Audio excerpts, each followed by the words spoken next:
आप लोग भजन गा रहे थे तो गुरु माँ सरसरी दृष्टि से बचपन की ओर देखकर बचपन से लेकर आज तक समीक्षा किया कि क्या था, क्या अपना पुरुषार्थ था और क्या गॉड गिफ्ट था। तो बचपन को देखने पर लगा कि उस समय जो था वो था प्रेम और वैराग्य।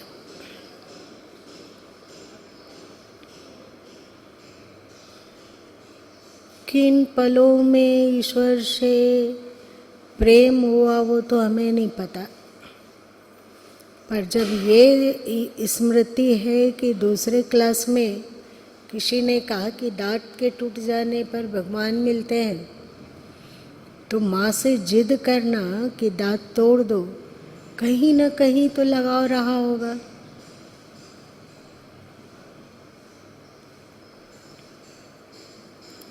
तदुपरांत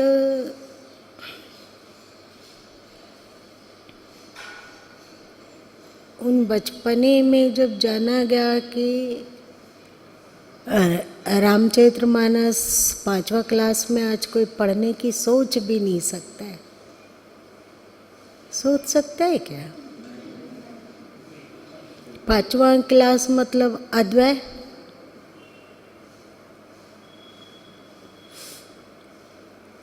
पढ़ा और उसमें से सीखा कि मातृ पितृ भक्ति और मित्रों के साथ वफादारी, इससे ईश्वर मिलते हैं। तो फिर क से यहीं से शुरू हुआ आध्यात्मिक यात्रा। माँ से, पिता से, भाई से, बहन से, चाचा चाची से, दादा दादी से, और साथ साथ में एक और क्वालिटी रही कि उनसे केवल प्रेम ही नहीं किया गया। क्यों ये प्रेम किया जा रहा था? अच्छा लगेगा, और वे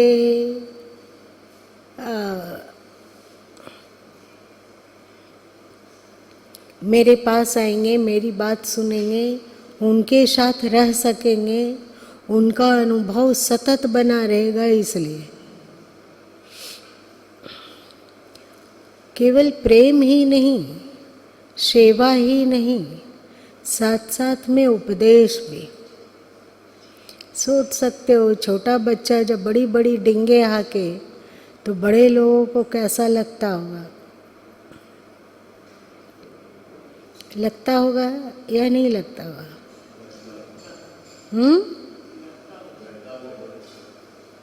लगता होगा।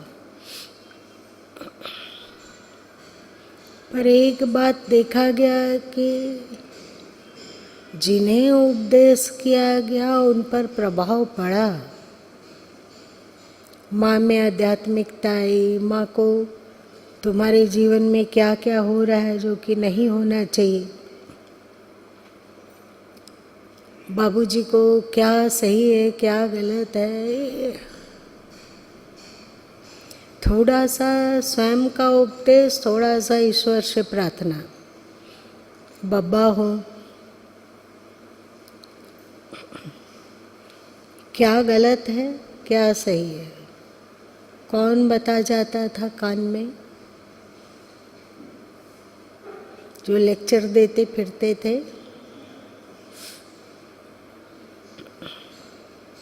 बब्बा लोग थे, पर घर में और लोग भी थे। बड़े बाबू थे, मतलब अशोक के पिताजी लोग थे। वे लोग जुड़े हुए तो संत सदगुरु से पता नहीं कब से उनकी पीढ़ियां जुड़ी चली आ रही है, पर उन लोगों में पाठ नहीं था, आध्यात्मिकता नहीं थी। धीरे धीरे कहते कहते कहते वे पाठ में आए, आध्यात्मिकता में आए, जाप करने लगे, थोड़ा अपने जीवन को सुधारने लगे।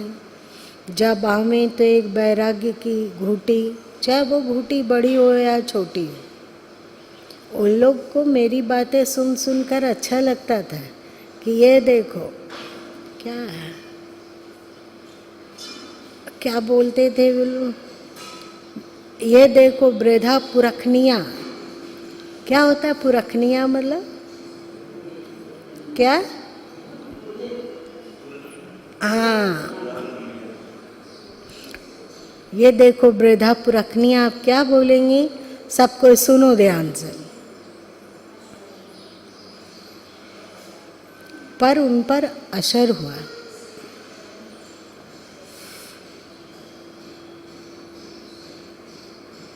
जब तक घर में रहा गया तब तक ऐसा नहीं होना चाहिए। अपने को लाल बुझक्कड़ नहीं समझना चाहिए, पर समझा तो गया नहीं, समझा नहीं गया। पर जैसे जैसे अनुभव होने लगा कि ये गलत है तो उसको हटाओ, ये अच्छी बात नहीं है, एकदम बिल्कुल अच्छी नहीं है।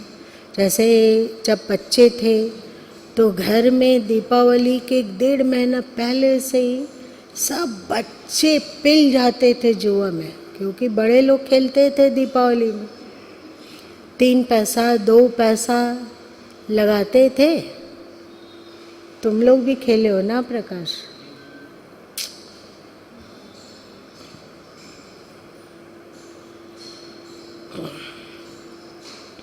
लगा कि ये तो बिल्कुल गलत है, ये तो उचित नहीं। जब थोड़ी सी समझदारी आई तब, और भगवान की कृपा से शायद अभी तुम लोग के परिवार में नहीं चलता होगा। पूरे लोग अभी तक ये दीपावली का जो भूत था कि जुआ, क्या उसको कहते, सगुन जात्रा बनता है।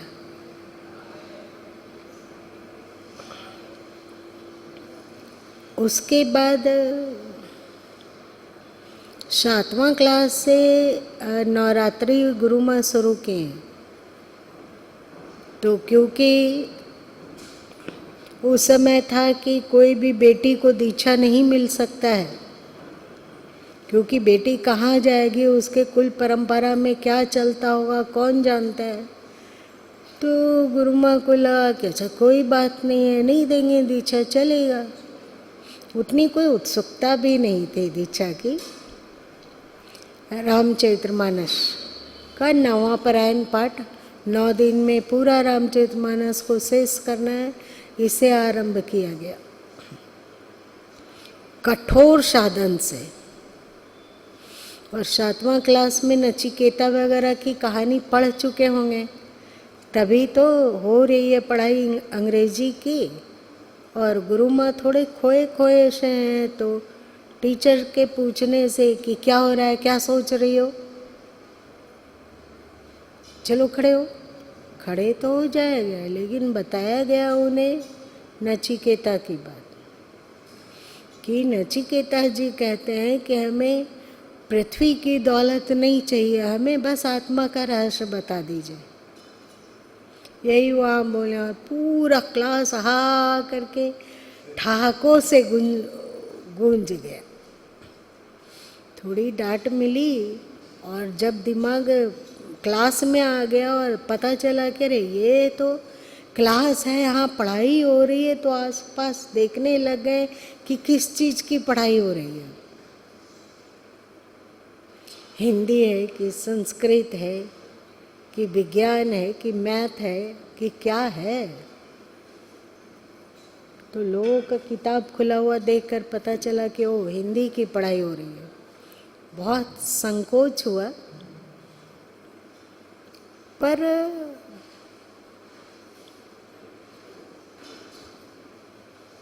कहीं भी पुस्तक मिली, 5वीं में ध्रुव हरिश्चंद्र वगैरह पढ़ा गया। ध्रुव से प्रेरणा मिली सुमिरन का, और हरिश्चंद्र से प्रेरणा मिली सत्यवादिता का।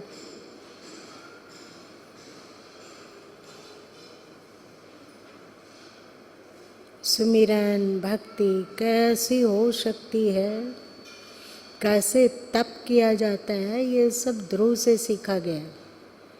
और सत्यनिष्ठा कितनी मजबूत होती है, सत्यनिष्ठा के द्वारा किस तरह भगवान को विवश कर दिया जाता है, वो सब हरिश्चंद्र के कथा से पता चला।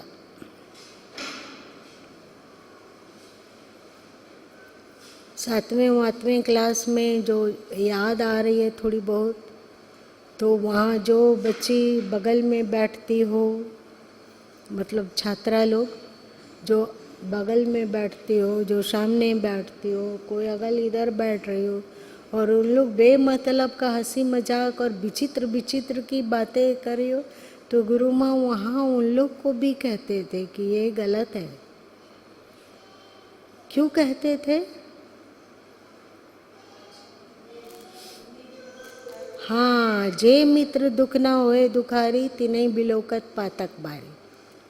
ये दिमाग में धस गया था। धीरे धीरे करके पूरे परिवार में, जो उस समय गुरु माँ के पास आया जाया करता था, पूरे परिवार में नवरात्रि की शुरुआत हुई। ऐसा नहीं है कि ये कबीर पंथ में पहले पीढ़ी से चली आ रही है, ऐसा नहीं है। ये घर में शुरू हुआ, लगा कि सबके सब हम लोग निराकारवादी हैं, निर्गुणवादी हैं, हम लोग ये सब नहीं मानते हैं, ये सब पर हम लोगों को भरोसा नहीं है, ये क्या मूर्ति पूजा और क्या देवी और क्या ये कुछ भी नहीं।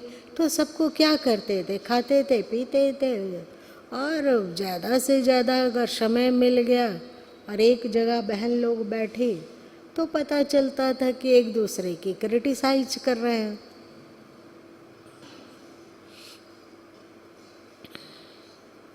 तो बीजक का पूरा खंड पाठ, उस समय आधार रमैनी की तो बात ही मत करो। और उस समय था कि एक आसन में करने हैं। एक आसन मतलब जैसे बैठे हैं उसी आसन में, ना पैर उठाना है, ना पैर बदलना है, ना और कुछ करना है। एक आसन में अडिगता के साथ पूरा बीजक शेष करना है, और सब कोई पूरा करता था।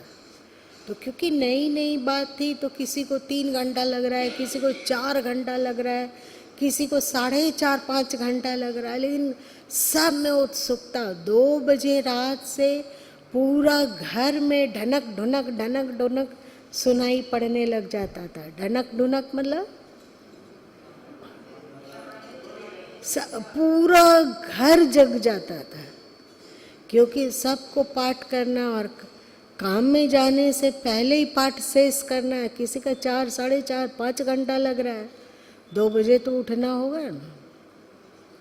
सब 2 बजे उठ के नहा धो के फ्रेश हो के एकदम जहाँ पाठ करेंगे वहाँ पोछा लगा कर साफ निर्मल करके, एक दूर में अगरबत्ती जला के, और फिर उसी समय गुरु माँ जाप को भी सम्मिलित किए नवरात्रि में,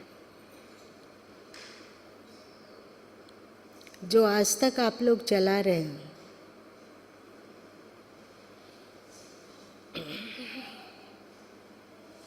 इसी को कहते हैं कि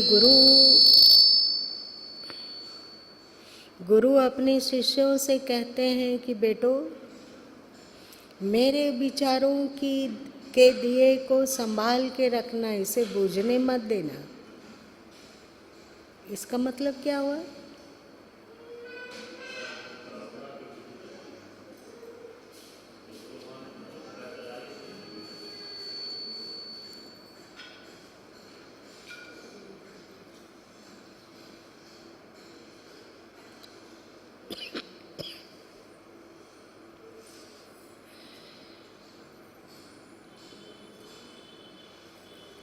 घर घर में अध्यात्म का बाढ़, सबको अध्यात्म में डूबा हुआ है।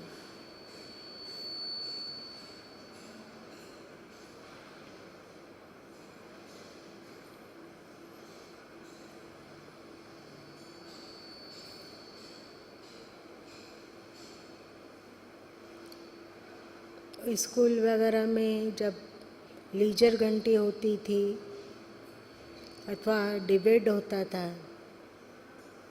अंतिम घंटे कुछ न कुछ हुआ करता था। तो गुरु माँ दूर किसी पेड़ के नीचे चुपचाप बैठे, और जैसे ही देखा लोग कि गुरु माँ बैठे हैं तो बहुत सारी बच्चियाँ आके बैठ जाती थी। ऐसा नहीं कि सब मेरे क्लास की होती थी, ऊंचे क्लास की, नीचे क्लास के, सब बैठ गए। उसके बाद फिर आध्यात्म की कथा चल पड़ी। तो उस समय अध्यात्म की कथा में जो प्रखर रूप से था वो थी भक्ति। कोई छात्रा कहती थी कि हम भजन का किताब ला देंगे, तो गुरु माँ बहुत खुश होते थे और कहते थे कि हाँ ला देना। तो उनमें ऐसे ऐसे भजन होते थे जैसे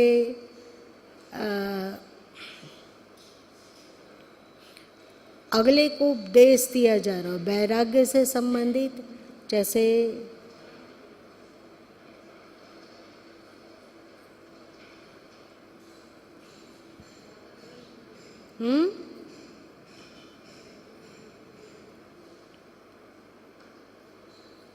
ऐसा भजन किया, इंसान जागो, किस नाशवान चीज़ों में तुम भटक रहे हो, सच्चाई को पहचानो, सत्य को पहचानो, वहाँ से क्या लेकर आए, यहाँ से क्या लेकर जाओगे। तो ये सब भजन गुरु माँ को पसंद नहीं था। उन लोगों से कहते थे कि तुम लोगों के पास ऐसा भजन नहीं है जिसमें भक्ति का गीत हो, जिसमें हम ईश्वर को पुकार रहे हो, ईश्वर मेरी सुन रहे हो, अथवा भक्त की विफलता हो, विकलता हो, वो सब वाला कोई भजन नहीं है। तो कोई लाता था तो इक्का दुक्का मिला, और फिर सब ऐसे ही दूसरे को उपदेश। तो दूसरे को उपदेश करने का औचित्य है क्या उस छोटी उम्र में? क्या लेके आए, क्या लेके जाओगे? दूसरे को सोचने के लिए क्या कहना।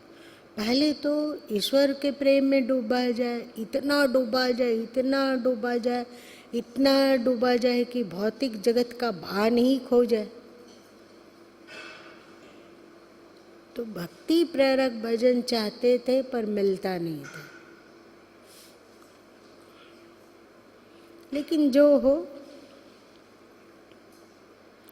उन्हीं लोगों में से जो गुरु माँ को अच्छा लगता था, जो ईश्वर से जोड़ कर रखने वाली बातें थी, वो सब उन्हें बताया करते थे, बच्चे लोगों को, मतलब छात्राओं को।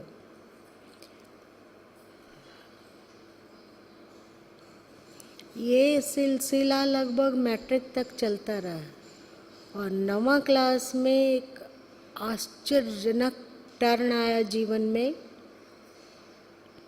जब जीवन में निश्चय हुआ कि नहीं, हमें क्या करना है जीवन में, किस मार्ग पे आगे बढ़ना है। ये 9th क्लास में अटल अडीग संकल्प हुआ। अभी भी सब कुछ हो रहा था, पढ़ाई लिखाई हो रही थी, जो छात्र अगल बगल बैठते थे उन्हें अच्छी बातें जो जाना जाता था उस समय उसे सिखाई जा रही थी। घर में माता पिता परिवार जो भी थे, यथोचित सबके प्रति अच्छा भाव रखा जाता था। और जब वहाँ इसरी जाया जाता था तो मेरे उम्र की वहाँ बहुत सारी बच्चियाँ थी। तो हर जगह गुरु माँ कुछ न कुछ उपदेश देने का लॉजिक ढूंढ ही लिया करते थे। ये अच्छी बात नहीं थी। जैसे कोई बच्ची रेलिंग से लग के खड़ी है और सड़क को देख रही है, तो क्या होगा सड़क को देखने से? सड़क में क्या देखना है? गाड़ी जाएगी, घोड़े जाएंगे, बैलगाड़ी जाएंगे, ट्रक चलेगा, गाड़ी चलेगी, अथवा साइकिल। उस समय मोटरसाइकिल वगैरह नहीं हुआ करता था, तो इसको क्या देखना? उसमें अपना समय दृष्टि को सड़क पर टिकाए हुए हैं। उससे अच्छा यदि देखना ही है तो दूर में देखो, एक पहाड़ है, उसमें से कुछ कुछ बादल उसके सिर पर टकरार है, था ना रे मंजू, उसको देखो, देखना ही है। प्रकृति को देखो, क्योंकि प्रकृति परमात्मा की है, तो कहीं ना कहीं प्रकृति में परमात्मा की झलक मिल सकती है। वो देखो आकाश का बादल, तुम्हें नहीं लगता है कि वो बादल का टुकड़ा सरस्वती जी है? तुमको नहीं लग रहा है कि वो बादल का टुकड़ा कृष्ण जी है? देखो तो बढ़िया से वो बांसुरी बजा रहे हैं कि नहीं। गुरु माँ को ऐसे ही दिखता था, बादल देखो, बढ़िया से देखो।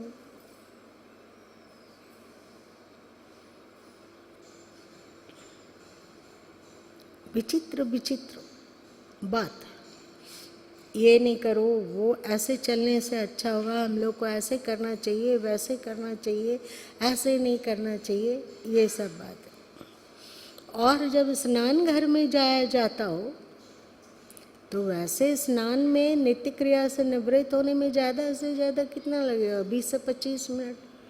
लेकिन यदि वहाँ है तो एक अजीब खेला, हाथ में पानी लो, दीवार में छिड़को और देखो कि भगवान का कौन सा चित्र उभर के आया। पानी टेढ़ा मेढ़ा टगर जाता है ना, कोई फैल गया, कोई मोटा हो गया, कोई लंबा हो गया, तो अपनी भावना के अनुसार कभी लगा कि हाँ ये आ गए, कभी लगा ये आ गया, बहुत खुश, बहुत खुश, बहुत खुश। कभी नहीं लगा कि ये सब मन की कल्पना है अथवा ये बालक की खेला है, ऐसा नहीं लगा। मशगूल तो समझते ही हो, तो कितना देर लगेगा स्नान करके बाहर आने में?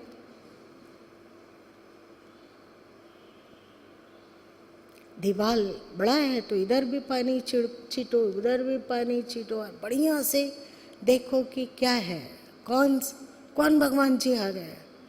और जब इसरी जाया जाता था तो अक्सर जो बिनेलो के मामा जी थे वो उल्टी बेला आते थे और फिर जो उनका काम वाम रहता होगा वो कर लेते थे। तो उनके पास क्योंकि गाड़ी थी तो वे हम लोगों को कहते थे चलो तो तुम भी तैयार हो जाओ, तो 2-4 दिन में घूम के आ जाना। हम लोग तो पहले से ही तैयार रहते थे। क्यों? क्योंकि रात का धुंधलका, आकाश में जोर से भर आकाश, चमकते हुए तारे और साथ साथ में पेड़ पौधे। भले ही मामा जी अपना क्या कर रहे हैं वो हमें मतलब नहीं है, वो आगे बैठते थे और एक ड्राइवर रहता था और गुरु माँ पीछे, कोई बात करने वाला नहीं है। शांति से देखते जाना कि इस पौधे लोग में कहाँ कृष्ण जी हैं, कहाँ भगवान नारायण है, कहाँ उस पौधे का जो झुरमुट है उसकी बनावट है, एहसास कराती थी कि भगवान यही है। फिर लगता था कि ऐसे ही घनघोर जंगल में तो ऋषि लोग तप करते थे, क्या हम लोग भी कभी इस घनघोर जंगल में प्रवेश करके तप किया जा सकता है?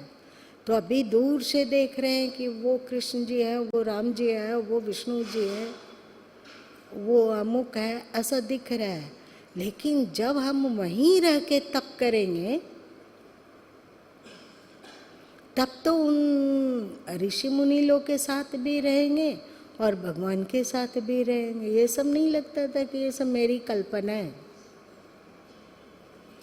एक आकर्षण जंगलों की ओर, चाहे पेड़, थोड़ी रात इंजोला है, नहीं तो ऐसा फाड़ कर देखेंगे तो कोई आकृति वगैरह दिखेगी कि नहीं? दिखती है पेड़ पौधे में कि नहीं? तो आप लोग नहीं देखे हैं?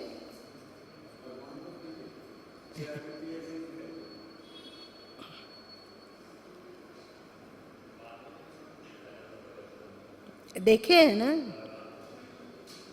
तीनों क्रिया किए होंगे, वो पेड़ पौधे को देखना, बादल में भगवान ढूंढना और पानी के छींटे का टगार में भगवान को ढूंढना।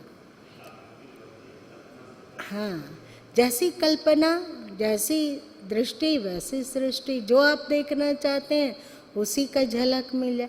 लेकिन ये पागलपन थोड़ा लंबे समय तक चलता रहा गुरु माँ के जीवन में।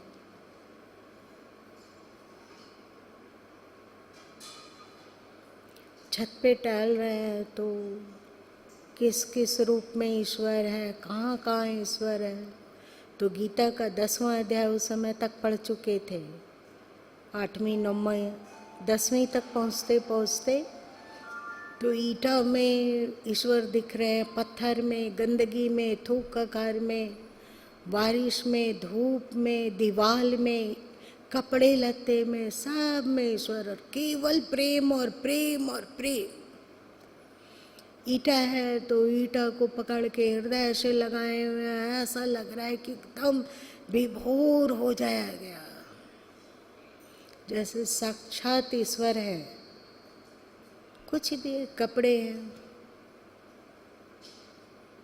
उसी कपड़े के प्रेम में विभोर, ये सोचकर, ये जानकर कि कपड़े के रूप में आए जरूर है पर हैं वे वही जो हमें छलने के लिए साड़ी के रूप में आ गए हैं, धोती के रूप में आए हुए हैं कि हम उन्हें पहचानते हैं कि नहीं, वो देखना चाहते हैं।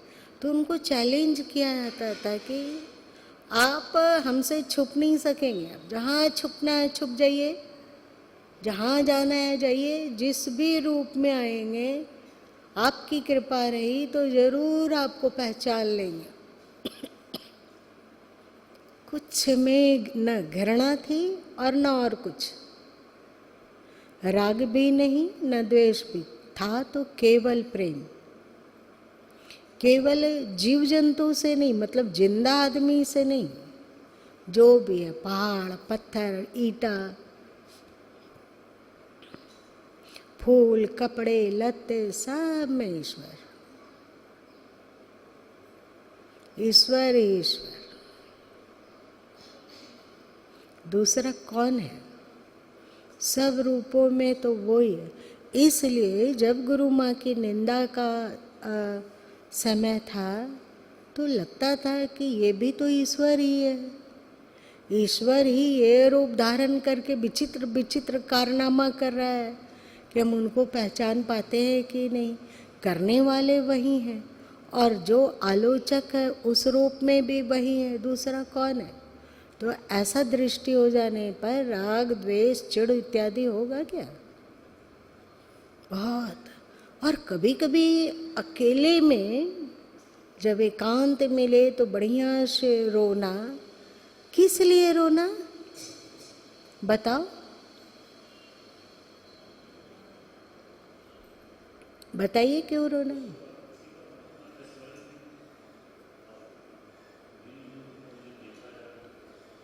नहीं, आलोचक लोग के आलोचना में कभी एकांत कमरा मिल जाए तो वहाँ पे जी भर के रोना क्यों?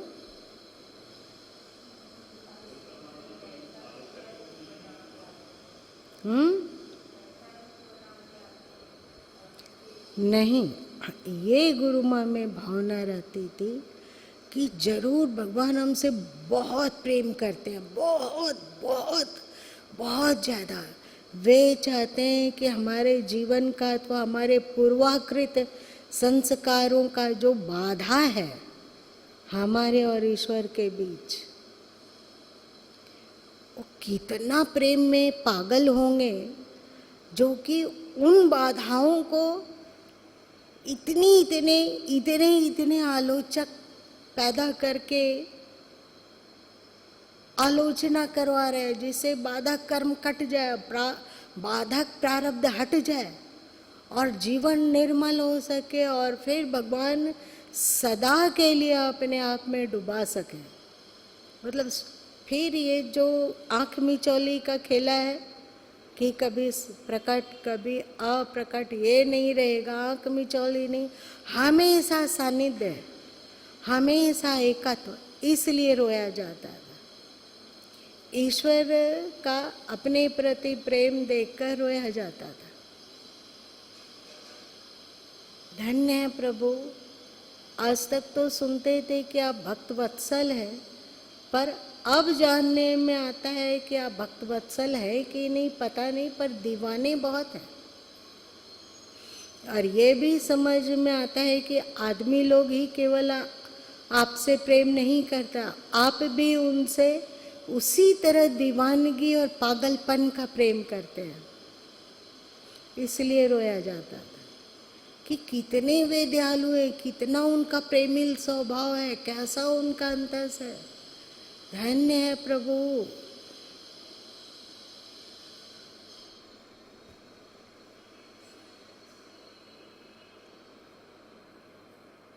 अब आज तक की यात्रा संपन्न हुई।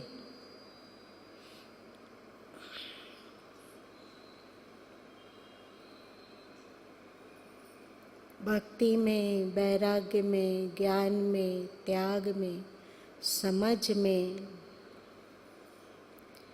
कौन सा विलक्षण सुख है, कौन सा विलक्षण आनंद है, कहा नहीं जा सकता। ये वाणी का विषय नहीं है।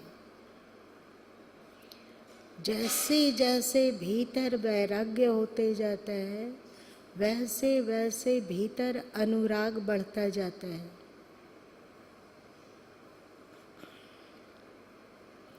जब राग होता है तो आदमी एक सीमा में बंध जाता है। बंधता है कि नहीं? इससे राग है, इससे राग है, इससे राग, बाकी क्या हुआ? लेकिन जब वैराग्य होता है तो ये सीमा की दीवार टूट जाती है।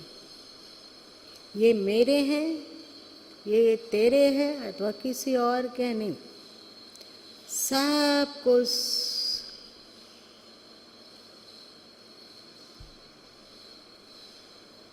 सब प्रभु का, मेरा नहीं निश्चय किया विचार, है ना तुम लोग के भजन में। वैराग्य के कारण राग की दीवारें गिरते के साथ ही व्यक्ति अनुराग को उपलब्ध हो जाता है।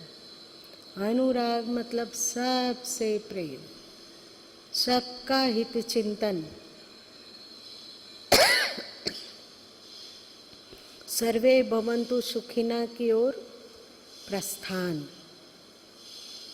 वसुदेव कुटुंबकम की अनुभूति, ओम धव शांति अंतरिक्ष शांति का प्रकाश। इस अनुराग की कोई सीमा ही नहीं रहती है। जहाँ तक मन भाग सकता है, जहाँ तक इंद्रियां दौड़ सकती है, और जो मन और इंद्रियों के परे भी है, सब में अनुराग। आप लोग तो सुने हैं कि प्रेम बाने सतगुरु दीना, गाढ़ो तीर कमाना हो, दास कबीर किनिया कहरा, महरा माही समाना। धन्य प्रभु, हम लोग को भी वैराग्य दें जिससे कि अनुराग का रस चख सके। आज इतना ही रहने दो।